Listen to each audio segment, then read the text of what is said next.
Chief अपने सामने बैठे लिन फैमिली के यंग मास्टर लिन डोंजी से कहने लगा, मास्टर मैंने जो आपको लास्ट टाइम गिफ्ट दिया था आखिर आपने उसका क्या किया? तो यंग मास्टर कहने लगता है, मैंने उसे ड्रैगन सिटी के लॉर्ड को दे दिया। जो सुनकर लिबाओ का फादर लिन फैमिली के यंग मास्टर से कहने लगता है, आखिर आपने इतनी कीमती चीज ड्रैगन सिटी के लॉर्ड को कैसे दे दिया? आपको पता भी है उस चीज को हासिल करने के लिए मैंने अपनी फैमिली की पूरी आधी वेल्थ उसके ऊपर लगा दी थी, तो आखिर आप उसे इतनी आसानी से किसी और को कैसे दे सकते हो? जिसपे यंग मास्टर लिबाओ के फादर से कहने लगा था, देखो अगर तुम्हें पावरफुल फैमिलीज के साथ रिश्ते बनाने हैं तो उसके लिए तुम्हें इन्वेस्ट तो करना ही होगा। ये चीज तुम्हारे लिए कोई नुकसान की नहीं है, तुम इसे अपना फ्यूचर इन्वेस्टमेंट समझ सकते हो। अभी ये दोनों आपस में इसी तरह से गुफ्तगू कर ही रहे थे कि तभी इस जगह पर लिंगलोंग तेजी से अंदर आकर अपने सेकंड अंकल के पास जोर जोर से रोने लगी और उससे कहने लगी कि अंकल आखिर आपने मेरी मदर को सजा क्यों दिया? प्लीज मेरी मदर को छोड़ दीजिए, अगर आप चाहे तो उनके बदले मुझे सजा दे सकते हो। लिंगलोंग को यहाँ पर देखकर लिबाओ का फादर उससे कहने लगा, बेवकूफ कहीं की, आखिर तुम्हारी हिम्मत कैसे की मेरे स्पेशल गेस्ट के सामने इतना बड़ा हंगामा खड़ा करने की? जो कहते हुए वो लिंगलोंग को मारते हुए खुद से दूर कर देता है और अपने सबऑर्डिनेट से कहता है कि वो लिंगलोंग को लेकर जाकर इसकी माँ की तरह ही इसे कैद कर दे। जो सुनकर लिबाओ के फादर के सबऑर्डिनेट लिंगलोंग को लेकर जाकर कैद कर देते हैं। जिसके बाद अब लिन फैमिली का यंग मास्टर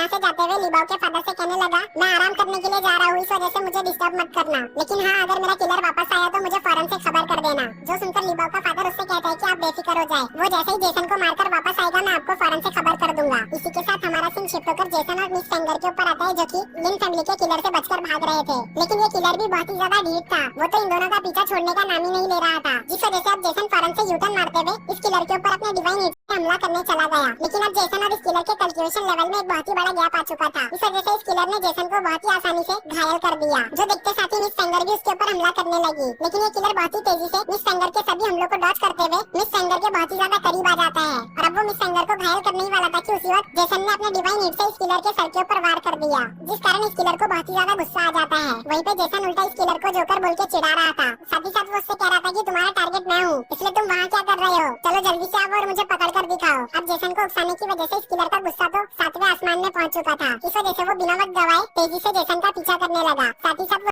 उसके ऊपर काफी सारे स्लैश अटैक भी करता है, लेकिन जेसन ने इस किलर के सभी स्लैश अटैक को डॉज कर लिया। वहीं पे मिस फेंगर भी इस किलर का पीछा कर रही थी, इसलिए ये किलर सोचता है क्यों ना पहले जाकर वो मिस फेंगर को निपटा ले, क्योंकि वैसे भी मिस फेंगर जेसन के कंपैरिजन में एक इजी टारगेट थी। तो अब वो बहुत ही तेजी से मिस फेंगर के पीछे आकर उसके ऊपर अपने क्लॉ से हमला कर देता है, लेकिन उसी वक्त जेसन बीच में आ गया, जिस वजह से इस किलर का अटैक सीधा जेसन की छाती को चीर देता है और जेसन के चेस्ट में एक बहुत ही बड़ा होल कर देता है, जो देखकर तो मिस फेंगर काफी ज्यादा घबरा गई। लेकिन ये किलर खुशी से फूले नहीं समा रहा था, क्योंकि फाइनली उसने अपने टारगेट को अब जाकर हिट कर लिया है। इस वजह से उसने फौरन से जेसन की बॉडी को साइड में पटक दिया, जो देखते साथ ही मिस फेंगर जेसन की तरफ भागने लगी और उसके पीछे पीछे ये किलर भी मिस फेंगर को मारने के लिए आने लगा। जिन सब चीजों को जेसन भी देख पा रहा था और अब वो जान पाता कि आखिर आगे क्या हुआ, उससे पहले ही वो बेहोश हो गया। अब वो सीधा अपने आप को अपने सोल सी में मौजूद हेवनली किंगडम के एक ब्रोकन माउंटेन पे पाता है, जिस जगह को देखने के बाद वो शाओकी से सवाल करते हुए पूछने लगा था कि आखिर वो किस जगह पर है। तो शाओकी उसे बताने लगा था कि ये हेवनली किंगडम का एक ब्रोकन माउंटेन है और अभी के लिए आप डेथ के बहुत ही ज्यादा करीब हो, लेकिन अगर आपने इस माउंटेन को रिपेयर कर दिया तो आपकी जान बच सकती है, क्योंकि इससे आपके पास एक हीलिंग एबिलिटी आ जाएगी, जो कि आपकी डिस्ट्रॉय हुई सोल बॉडी को वापस से रिकवर कर सकती है।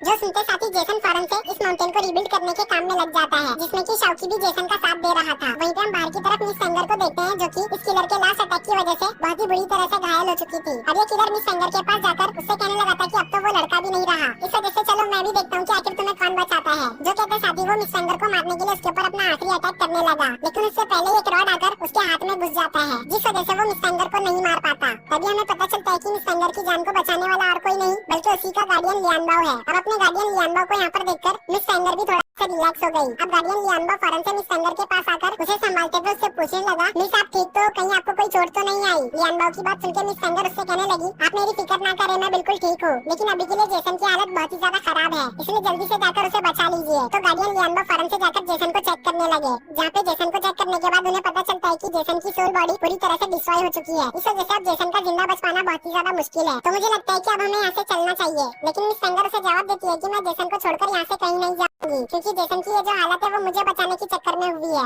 अपनी सोल पावर जेसन के अंदर ट्रांसफर करने लगी। ये देख के गार्डियन लियानबाओ उसे ऐसा ना करने के लिए कहता है, क्योंकि इस दुनिया में किसी भी कल्टिवेटर के लिए उसकी सोल पावर बहुत ही ज्यादा कीमती होती है। तभी ये किलर गार्डियन लियानबाओ से कहने लगा, बुड्ढे आखिर तेरी हिम्मत कैसे भी मेरे मामले में टांग अड़ाने की, लगता है तू जिंदा नहीं रहना चाहता। इस किलर की बात को सुनकर गार्डियन लियानबाओ गुस्सा हो गए और वो गुस्से में इस किलर के ऊपर हमला करते हुए उससे कहने लगे, जल्दी से यहाँ से दफा हो जाओ, इससे पहले कि मेरा मूड यहाँ पे खराब हो जाए। लेकिन ये किलर अब भी यहाँ से नहीं जाता। वो गार्डियन लियानबाओ को धमकी देते हुए कहने लगा था, तुम्हें पता नहीं आज के दिन तुमने किसे ऑफेंड किया है, अगर इस बारे में मेरे मास्टर को पता चल गया तो वो तुम्हें जिंदा नहीं छोड़ेंगे। इस किलर की बात को सुनकर लियानबाओ उससे कहने लगे, मैं जानता हूँ कि तुम लिन फैमिली के कुत्ते हो जिसे बस भौंकना आता है, भले ही तुम लिन फैमिली से हो